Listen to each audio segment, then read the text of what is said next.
Hello everyone and welcome to a new episode of No Media. Today we are going to talk about the first websites in history. Berners-Lee, the son of computer scientist. He was born in London 1955, the same year as Steve Jobs and Bill Gates, and went on to study physics at Oxford. In those days, there were different information on different computers, but you had to log on to a different computer to get it, and he later explained. Also, on some computers, you had to learn a different program. Berners-Lee presented CERN managers with a proposal for an information management system that used hypertext to link documents on different computers connected to the internet in March 1986. Hypertext, a term coined in 1963, enables users to obtain document or piece of content by clicking on a coded word or a phrase. His boss described the proposal as vague but exciting, and it was initially rejected.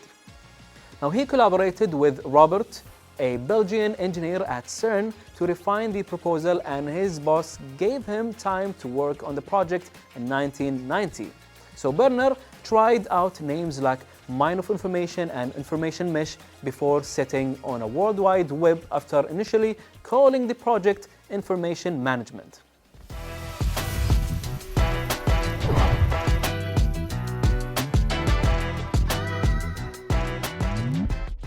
Now, being a YouTuber on social media would require you to be, let's say, not professional, but have an idea of how to use Photoshop for the thumbnails, editing videos. So, you used to do that yourself, or you had someone who helped you with editing and doing the Photoshop? No, most of the time it was me doing it, like the Photoshop or the editing softwares and whatever. At first, I think we all started from scratch.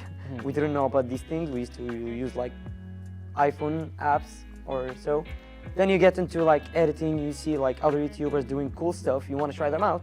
So I used to edit, I used to watch YouTube videos about other YouTubers helping me to do like edits and stuff. All in the same community. So you learned how to, let's say, Photoshop or edit through other people, YouTubers' videos. Exactly.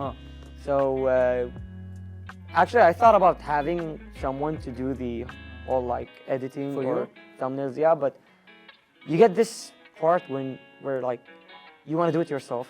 Like you have some idea here, like hey, no one is gonna understand. Exactly, no one's gonna know what's here. You know, even if I do give my work like to someone, they may do it like even better, but it's not what I want. You get my point? Yes. So I wouldn't say that I seek perfection, but I seek what I like. What you want to the people to see. It's my channel. I want to have a certain theme. A certain like something to express what's like or who am I, you know.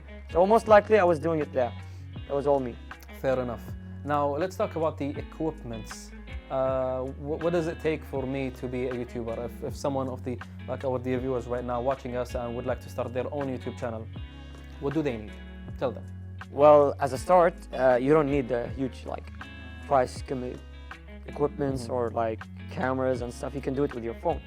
It's all about the content itself. And sometimes, let me tell you this, sometimes not just about the content. You may have like a decent content, but not that good. It's about the character behind the camera. Some people watch the videos not because of the content, but they just like the person who's doing the content. So most likely it's the person or the content. They don't like really focus on the equipments that much. I mean, yes, equipments like equals quality. Exactly. We want quality, but throughout the way, you don't need like these huge equipments, especially if you just started. I know it's kind of challenging now that a lot of people have like really good quality and you just started and whatever, but trust me, a lot of people just gained a lot of subscribers throughout like in the past 1-2 years, starting from scratch, from the phone. Yeah, exactly. So yeah, it's not like a scale to success. So it all depends on the character himself, the guy who's starting. So if you decided to start a YouTube channel, it's all on you. It doesn't have to be a professional camera like maybe one of those or the microphone or anything. It's just you and yourself. That's it. That's you and your ideas. Whatever you let the people see is important. The ideas, the way you edit the stuff, and how you deliver a message from you to the world, because the social media is a huge world. Everyone can see the things that you do. So I would highly recommend not following SJ's video. Do not live a week on date, but It was the trend, okay? you get At the- some point, I think we all did some trends to you get gain the point. views. Yes, of course. Make sure to follow trends, but of course, you have to be cautious before doing anything. Think of it and think of who is watching it. This is, I think, the most important part. Now as an influencer, now you know that so many people, 80,000 people watch you. How do you feel before preparing your content? Do you think beforehand that, okay, the kids might watch me, I have to be careful of the things that come out of my mouth, the language and all these kind of things? How does it feel? It's a huge pressure, to be honest. When I used to prepare my videos, I used to cut a lot of things just to be on the safe side because I have no idea who's watching me. So what's your take on that? Everyone has his own different... At first it was like more about like being spontaneous. Like I kind of like the whole idea of being spontaneous. I don't like fake people or like fake, because we see a lot of social, like, let's say influencers in front of the camera, they're like idealist and stuff, and behind the camera, you know. Exactly. So I just want to be spontaneous as much as possible. But there's something that one of my friends used to tell me, and it's really like synced in, you know. He said, imagine if you're like doing this video, like we know a lot of kids are watching and stuff, and he was like, imagine if there were like some company, let's say, and they wanted to sponsor you or whatever, and they were sitting in a meeting room, playing your video on a projector. How would you want to be in front of these people? Not only kids, like people who are like from companies and stuff, you know? So it's really synced here, you know? So the same way I want to be in front of kids is the same way I want to be in front of like, adult you know, companies and everyone else. people who are like Could get on a you different level. a like something. So you need to be respectful. You can't say like any words or whatever, so you have to take care of it. And also imagine if one of your siblings, like let's say you have a sister, a brother, like kind of kids, let's say kids, and they're watching it, would you want them to watch something bad or good? So it's all falls under this kind of criteria, you know? Under this thing. Yeah, it makes sense, and fair enough that people have to be cautious and aware of the things that they say over the internet, because everyone can say it, see it and watch it. So this is one of the most important things. Now, of course, we're running out of time, Saleh, and we really have so many things to talk about. I mean, I've seen probably all of your videos. Yeah. I liked also some, but of course, people they can search SJ on YouTube and they will find you, and maybe they can see some of your videos. And of course, the date one, you should watch this one. So, Saleh, before we conclude and end this lovely interview, I really would like you again to look at your camera and tell the people an advice for those maybe who would like to start, or any other advice you think in your mind right now. Okay, based on my experience on YouTube, like I would say I have much of experience. I've noticed that the way for success, there's like, let's say 2 ways, okay? First way is you doing what you like, what you love, okay? And the subscribers are gonna come. Eventually they're gonna come. Even if it takes days, months, years, they're gonna come. The pros of this one, let's start with the cons. The cons, it may take a lot of time. The pros is that people are gonna like you for who you are and not your content. Now the other way is the opposite. You do the content, the hype, the trend that's on social media. There's no shame with it. You do it, and then once you get the subscribers, you gain them, you change the content to something you like. Now this is also, that has cons and pros. The pros, you're gonna gain a lot of subscribers at once. The cons, maybe not all of them are gonna like your character and they're not gonna stick around. So there's no shame with doing trends. I think at some point we all did that, like even Daej. Yeah, of course. See how I'm interviewing you now? Anyway, well, so yeah, these are like the main 2 points. Thank you so much for this tip and Thank advice you, for those people who would like to start their own YouTube channels. Always be yourself, and thank you so much, Saleh, for being part of having this. me here. Yep, thank you so much. It's always a pleasure. Pleasure is mine.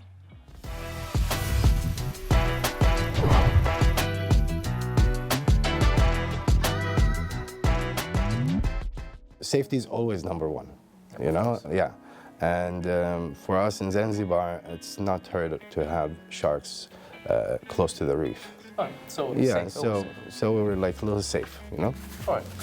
Now let's jump back to also one of your videos that I saw on the Instagram. You were in a pool swimming fast, and there was this camera in the bottom. It was at the corner. So what was this camera, and like do you use this camera while traveling or only underwater? You know, a lot of people try to get very professional with their equipment, but I'm a very simple guy, and I don't like to carry a lot of stuff with me. So I have my phone, a GoPro, and a small drone that I travel with everywhere all the time. I have it here in my car. They almost took it away here and there. Security. Yeah, Yes. but I tend to just have them all the time with me, just in case I want to document something or film myself swimming. For swimming video, I'm actually sponsored by the guys that provide the fin from Ukraine. Oh, nice. Yeah, so I have to do certain content creating for them as well. For them to put on their website, to put on their Instagram, to get things going as well. So I tend to just have them with me whenever I go, position the GoPro and while practice, and take 6 seconds away from a 40-second video and just play with it here and there, and try to maybe motivate people, show your appreciation for your sponsors, and just. A social media thing. Yeah, some people want to just use it as an artistic view. Some people try to make money out of it. And I really urge people to be careful once you get caught in that wheel. Some people tend to forget themselves. For me, content creating started taking a lot of my time, and then I felt like I was losing myself to this social media area. It's a huge world. Yeah. Especially if you are an athlete and you have to work, and I'm a very social person. That makes you want to be interactive instead of just being on your phone or on your computer. And like mentioning the part where you are interactive, how would you reply to the comments in your comment section in the videos? Like negative, positive? Let's focus negative, because this is the part where people quit uploading or being on social media. When they receive bad comments. Hey, you should stop. You don't know how to swim. You don't know how to do this. You're not professional enough. So how would you react to these comments? And also, since this is one of my questions that came to my mind just right now, like if you are a wanderer, you are a traveler, you go here and there, people of course would ask you, where's this place? How would you go there? Definitely. So tell me about these things, negative comments and the people who ask you about the places. What's your reply to that? I don't really waste my time with negative comments. If you read them and then you tend to react to them, this is when you start losing. I just tend to delete it and just doesn't exist. You don't need that negativity into your daily lifestyle, and people can be very rude online. Everybody's very brave and strong behind the screen. Of course. So you need to protect yourself and not really be pulled into these arguments or defending a point.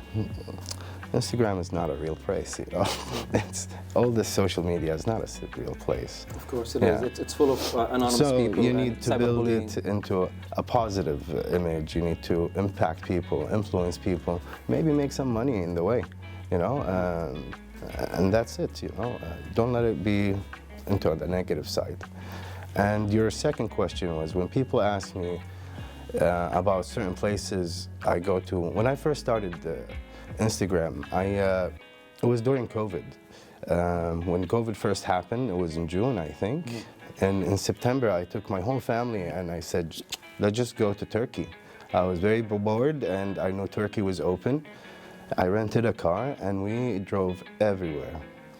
I started documenting that we were staying in small boutique hotels in very unknown villages. And people start seeing that real Turkish life, not Istanbul, Izmir, big buildings. Not the cities, they're the villages. Like real, away from the real crowd. Neat villages, really like nice boutique hotels, and the prices were unbelievable. You're talking about 4KD for a night in a boutique hotel. You said 4KD? 4KD, and I take my mom with me, so I can't let her stay somewhere not nice. The places are nice, they're clean, the hospitable, like the family are usually these places are usually run by their families, and there's just so much soul and personal touch and service, and I think that's how I picked up popularity in Instagram. So in the beginning, I figured I could start a business where I can tell people about these places. So when people start asking me about these places, I sort of reserved of the information, and I said you can book a tour or a trip through my business.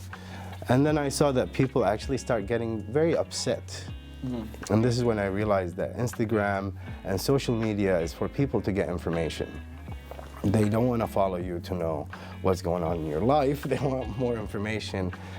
People would follow somebody to know where this place is so they can go. So yes, after that I started bluntly just showing the places, even tagging the businesses. And this is when I start moving into a different business approach where I start collaborating with the businesses that I go to, even the boutique hotels. Now I have boutique hotels around Turkey that I send groups of people and travelers every year. And we have a great business relationship, you know?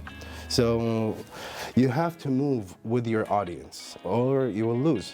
And of course, Yes. again, ignore the bad comments. And Definitely. just, let it go.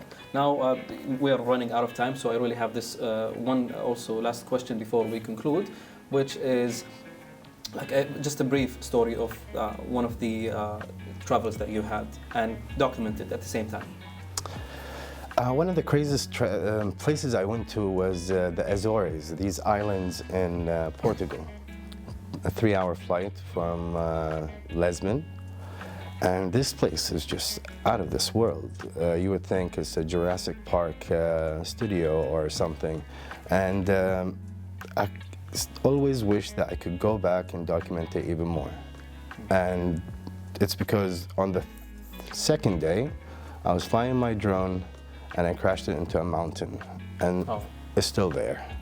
My drone is still there. And I check on it on the map every once in a while. And it's still like it's in an impossible place. These drones actually just like Find My Phone. They have you a can Find see My where's Drone. the last seen Yes, spot for the pretty item. much. Wow. So it's still stuck out there. Right. Mansour, next time we both travel to the same I hope place. so. I hope and so. go find your drone. I hope so. It's important. Anybody want to come help? They're more than welcome. We need tall people, obviously. 17 of us, maybe. Thank you for having me. Yes, I really enjoyed this so interview. So yes, of course we did as well, and of course we can talk like all day long about your travels and your stories, but of some course other time. this is a short duration interview. Now, before we conclude, look at the camera again and tell the people an advice. Advice. Of anything, social media, a passion, whatever. Okay, everybody's trying to build a brand nowadays in their life, and I want people to know that being natural and not being too occupied by showing other people what you're trying to do or what you're trying to reach. Just try to be natural and don't lose yourself to this vicious cycle of social media. I think I'll keep it short. Thank you so much, Mansour. Thank you so much. Nice. Appreciate you. you. Thank you. Appreciate you. Enjoy your travels and safe flight wherever you go. Enjoy. Thank you so much. Have a good night.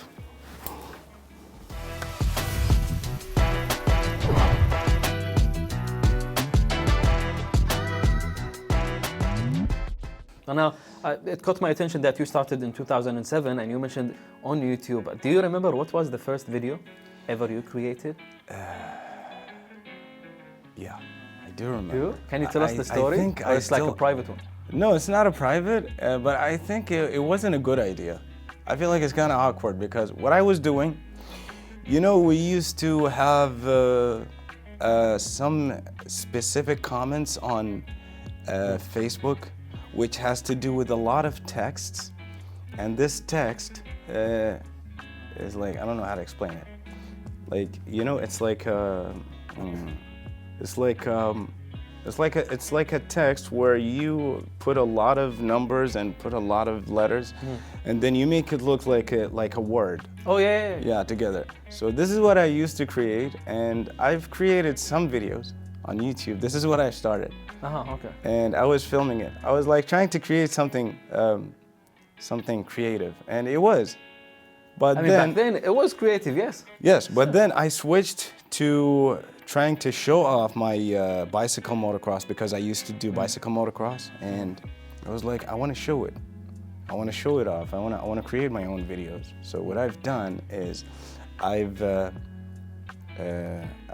told my brother Omar to help me in filming. Like I was like, I want to do the moves. I want you to film me, and then when we're done, just give me the videos. I'm gonna do the video editing on my laptop. And this is where I started with bicycle motocross videos. That was a good start. That was a good start. Were you like with inspired YouTube. by one of the YouTubers back then? No, I wasn't actually watching anybody on YouTube. I mean, I can't imagine myself watching YouTube in 2007. It was all maybe... I don't actually remember the kind of content. Yeah, exactly. Yeah. It was like new thing, so it was only Google. That's it for me. Google. Anything, Google. Yeah. Now we switched. Like, if you want to search for something, you would go for YouTube. Of course. Yes. The one and only. Massive platform. All right, so with 16,000 followers on Instagram, I haven't checked TikTok or YouTube. I got 600K on... Wow. Yeah, I got 600K on my TikTok. Yeah. Mashallah, that's a huge number. Yeah, because I used to focus more on TikTok before, but nowadays I'm focusing mostly on Instagram. And with this huge number, how do you Yes. feel while preparing your content? Like, how would you prepare it? I used to have an idea and then I just start filming it with my Right phone. on the spot. Yeah, but now it's because I want to be more qualified. I want to create more qualified content. So what I focus on is I write the script. That's the first thing I do. Writing scripts could take a full day. Wow. That's... Because you don't have an idea, you want to write something. So you want to generate an idea first. By generating an idea, you want to listen to songs, you want to watch movies so you can take some ideas. You want to look here, you want to look there. That's how you get the idea. And you want to focus that it becomes entertaining. And it has to be something new. I usually like my ideas to be something out of the box. So you don't follow trends?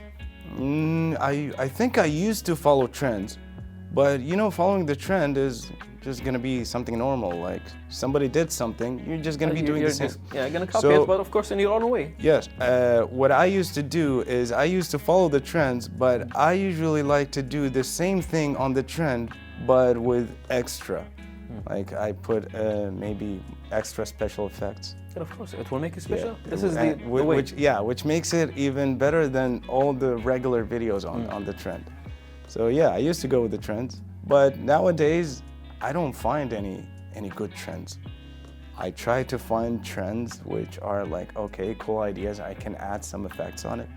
And with this happening, this made you think, okay, I should have my own unique, Yeah, this is ideas. this is what it is. Like when I create my content, I don't want to be a regular content creator. I actually want to be a unique one. So this is why when I get my ideas, I like my ideas to be unique, something out of the box. I like to have something which is unrealistic, something that has to do with special effects, for example, or some kind of ideas that were never done before. I guess something will make the people go, wow. Yes. Yeah? I feel you. Now, the feedback of the people. Some may be positive and some be negative. So how would you react to the negative part of the comment section? I usually react positively with everyone. But sometimes, you get these kind of comments where they're focusing on this 1% mistake and they forget about the 99% good thing. It's annoying. But the thing is... You can't control it. The thing is, no, you have to control it. You can't control them. No, I cannot. Yeah. The thing is, you have to ignore. I have to ignore. I can't say anything. It's actually a good thing because you're helping me. You're pointing at my mistakes because this is going to help me improve in the future. And actually, all of my contents have mistakes. But some of the mistakes, nobody has seen. Like even it's only the creator himself notice. Yes, that happens. I notice my own mistakes, but sometimes nobody notices the mistakes. Like you be like, I'm waiting for that comment that shows that there's no, a mistake. No, I'm not waiting for it. I don't want it to show. I'm just running away from that kind of comment. But it's not a bad thing to have some mistakes in your videos because. When you start something, you have to have a lot of mistakes. You have to fail. So failing is actually the step for success. So when doing mistakes and people when they're pointing in my mistakes, then yeah, okay. I will become better. I used to have more of these comments where they point at the mistakes. But now Gradually with time, it's getting less. fading away. Yeah, so I felt like, okay, maybe I don't have mistakes anymore, not as much as before. Fair enough. And now, one curious question, which is about the most viewed video if you have. Yes. Either on TikTok, Instagram. What is it and what's the story behind it? It was actually a funny video. It was a trend. I don't remember the trend. I think it's a hashtag that it says meme or meme myself or meme myself or something like this. Like it's like you're trying to copy somebody. All right. In a way. So what I was doing is I was in front of the camera. I was standing in front of the camera, and I knew the idea. So I was trying to pose the same exact pose that my friend was posing in his photo. All right. I took my friend's photo, and I was posing the same exact photo. He's a bodybuilder. All right. So I'm not a bodybuilder. So my body's shape is different than his body's shape. So what I was trying to do is I was trying to be funny. So when I was standing, the same pose he was doing, and then all of a sudden his photo comes up, and I've sent the video to my friend, and he was actually like he was dying of laughter. Well, Ahmed, I mean, if we had more time, of course, we will be talking more about the stories and the videos that you create and the content, whether either it's on Instagram, TikTok, YouTube. But right now, I really would like you to look at the camera again. Okay. And give the people an advice for those who would like to start content creating. Okay. An advice for them. So as a starter, you can start being a content creator using only your phone, and this is how I've actually started. I started just using my cell phone. If you want to go with a professional camera, you can do so, but the more equipment, the more filming equipments you have, the more responsibility you're going to be having. And so, but if you want to start, you just want to know some things, you want to gain some experience, so just go with the cell phone and start with it. And if you want to post on social media, you want to post your content, just make sure you post continuously. And yeah. You heard the man. Well, thank you so much, Ahmed, for the advice and for being part of this lovely interview. Of course, if we had more time, we would be talking more. Yeah, don't worry about it. Thank you so much. And I'm sure we're going to meet up again. Of course, inshallah. Thank you so much. Okay, thank you.